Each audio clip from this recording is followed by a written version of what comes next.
We heard the reports now that Ja Morant could potentially be traded this summer. So let's get into that because this is a very interesting topic.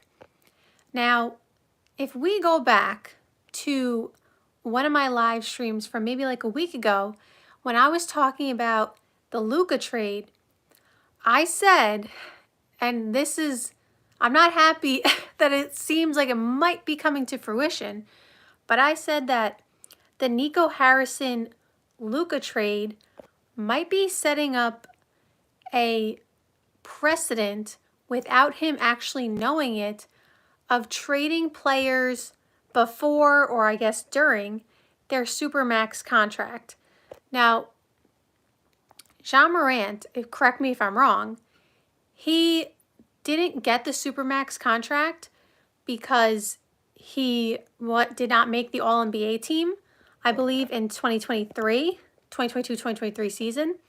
And so although he was going to potentially get like a $222 million contract or whatever it was, it ended up being about $197 million because he did not make All-NBA, which is a requirement in order to get the Supermax. So just correct me if I'm wrong on that, but I think that's what happened. So with that being said, Ja Morant does not have the Supermax, but he's still on a max contract, right? And so now going back to what I said about Nico Harrison, I said that trading Luka before he gets his Supermax, and we don't know all the reasons as to why they traded Luka. We will never know. I still don't know. There is just too many question marks there. But one of the reasons that they have said, or that keeps being put out, is that they didn't want to pay Luka. To which most of us, our argument is, if Luka's not worth the Supermax, then who is? Like, if you're not going to pay Luka, who is, deemed one of the top 3, top 5 players in the NBA, if he's not worth the Supermax, then who is? Because again, if you think he's the top 3 player in the NBA, regardless of, the work ethic and the, conditioning thing, if he's literally the 3rd best player in the NBA by your or the league standards, that literally means only 2 players are better than him, and that means only 2 players can be worth the Supermax extension, because if everybody else is worse than him by your standards, then if he's not worth it, how can anybody else be? So that's why I said this is going down potentially going down a dangerous path. And well, I don't know, but like I was saying, he may unknowingly be setting a precedent. And here's what I mean by that. And I'm hoping that this is not going to turn into what I thought it was going to turn into. And so what I was saying back then is that teams are, I guess, getting to the point now where they're saying this Supermax contract is so large and so quote unquote risky for us because these players are now going to be making $70 million a year, like however much, may go up to 80, the contracts are getting really large per year. And injuries seem to be getting higher every year, and the stakes are getting higher, and everybody wants to win. And, I don't know if the cap is going up relative to the salaries going up. I'd have to check on that. But if the cap, I think right now is 130 something, before the aprons and stuff like that. So basically if someone's making 80 million, that's a lot of your cap, right? But again, I don't quote me on the numbers here. The point is the numbers are getting really high.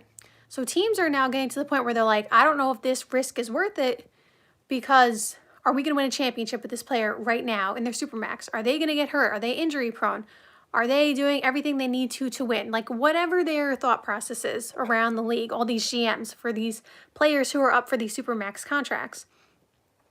And if they're getting to the point where they're deeming it not worth their money, and they're not sure if they should be paying that player that much, where they think they can get a Jalen Brunson situation where they get him on a discount, quote unquote, where Jalen Brunson, when he was with the Mavs, nobody thought he was going to be what he is now, right?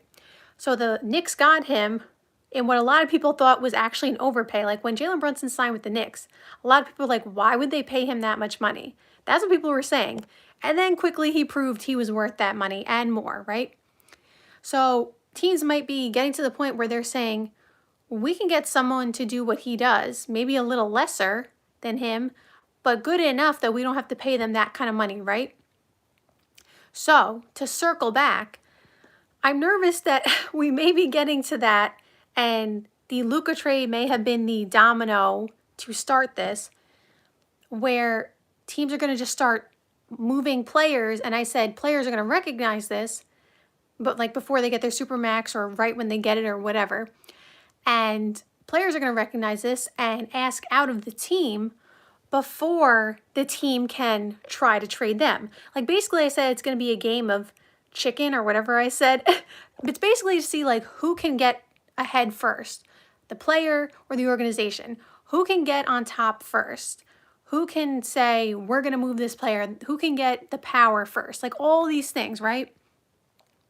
And that's very scary, not only for the league itself, because the NBA does, I don't think they want that, but also like for the fans, that's not going to be any fun because then like everybody's favorite players, because these are going to be the top guys, of course, are going to get moved, whether it's because the player is trying to move before the team moves them, or it's because the team is moving them because they don't want to pay them the money.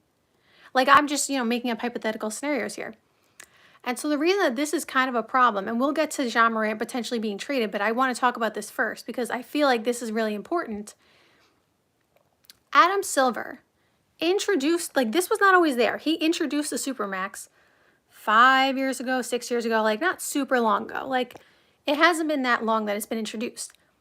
The reason he literally made the Supermax contract was to incentivize players to stay in the small markets, to stay with the small market teams. So to have Ja Morant stay in Memphis, to have Giannis stay with the Bucks. Luka in Dallas. Dallas, I believe, is the 4th largest market in the NBA, so it's not small, but basically incentivize all these players to not leave because the money is so much more than if you go somewhere else. So like, if you remember for the Luka trade, Luka lost over $100 million because he was traded before he got his contract. Let me repeat, Luka lost $100 million because the Mavs traded him.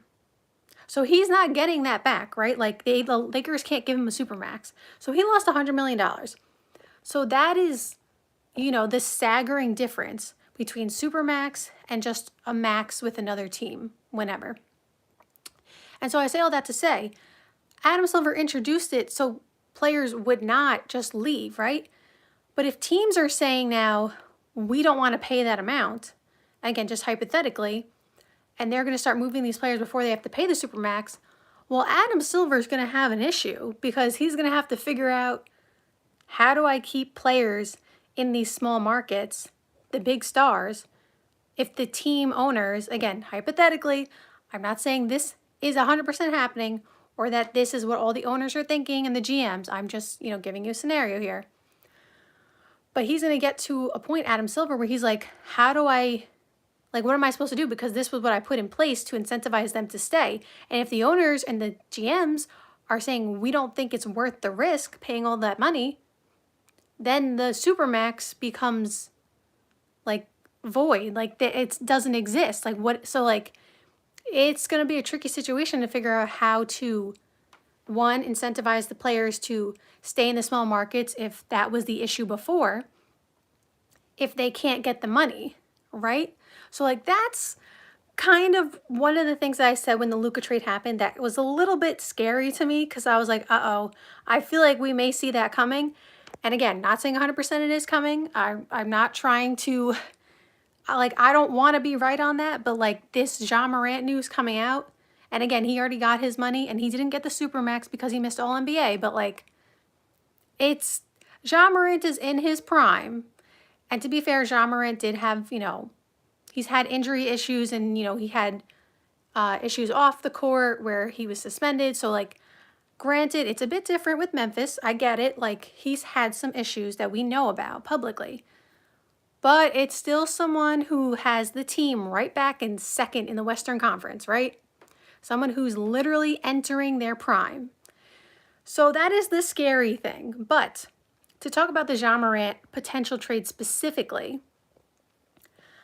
I don't know if Ja Morant is going to be traded. Like, this literally just came out, of course, and I believe the GM of the Grizzlies came out today and responded and said something to the effect of like, I'm not going to entertain this nonsense. Like, we're not trading Ja Morant. Like, that's not happening, whatever, right? So that's basically what the GM or whoever responded, I believe it was the GM, said. Like, we're not trading him, right? And I'm not saying they are, but let's just say Pat Riley also said we're not trading Jimmy Butler. So don't forget he said that too. So I mean, like, they can say that, but Jimmy Butler eventually got moved as well. But a different situation again, because Jimmy Butler was trying to get out. Like, he was trying to force his way out. So it's a little different. But the point is, like, Ja Morant doesn't have a no trade clause. So if the Grizzlies want to move him, technically they can. Like, there's no Bradley Beal situation here where he can say no.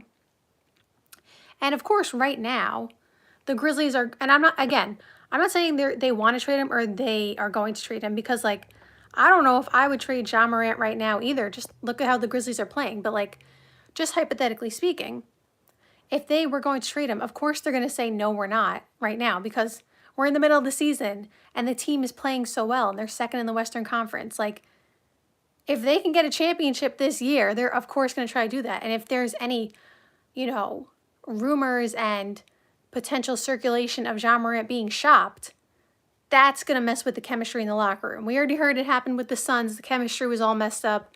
That's the alleged reports. So you can imagine a team that's second in the West, that would mess up the chemistry, right? So, like, they're of course going to say we're not shopping him, we're not trading him. Even if they're not, like, obviously they could not be, and that's just, like, the truth. I'm just saying, even if they were, they're going to say they're not because they want the season to go well. And the report was saying, I believe, that it depends on how the Grizzlies do this season, right? So, like, if the Grizzlies win the championship, of course Ja is not getting traded. Or, I mean, I guess you never know, because Luka took that team to the NBA Finals and they still traded him, right? But, like, chances are they're not trading him if they do that. Even if they make the NBA Finals, chances are probably good that he's not going to get moved, at least not right that summer, right? Like, when you make progress, it doesn't seem like the team is going to trade you that fast, right? But let's just say the Grizzlies go out in the first round and Ja Morant doesn't have a great series. Then I feel like people are going to start, looking at that report more heavily and being like, oh, is Ja Morant going to get moved? Like, I'm sure GMs are going to start calling the Grizzlies and seeing what the status is on Ja Morant. And so I say all that to say, I don't know if Ja Morant is actually available, because, like, this report, in a way, kind of came out of nowhere because the trade deadline is over. Like, you know what I mean? Like, the trade deadline literally just ended, and now the report is that, Ja Morant could be moved this summer. And so I don't know if he's going to actually be moved. But if Ja Morant gets traded, we are entering territory in the NBA that I don't know if we've seen, at least recently, because we're talking about two players, because it'll be Luka first and then Ja Morant second. Two players, and I think Ja Morant is actually 25 also. I think they're the same age, or at least close to it. So we're talking about two players who are entering their prime. And again, people think that Luka is better than Ja Morant, and that's fine. Like, you could say that they're on different levels. But, like, the point is, Ja Morant has the potential to be an MVP candidate. At some point, he has the potential. He's obviously been an all-star. Like, he has the team, like I said, second in the Western Conference. So a player like that, like, even at his level, those type of players don't typically get shopped on the market.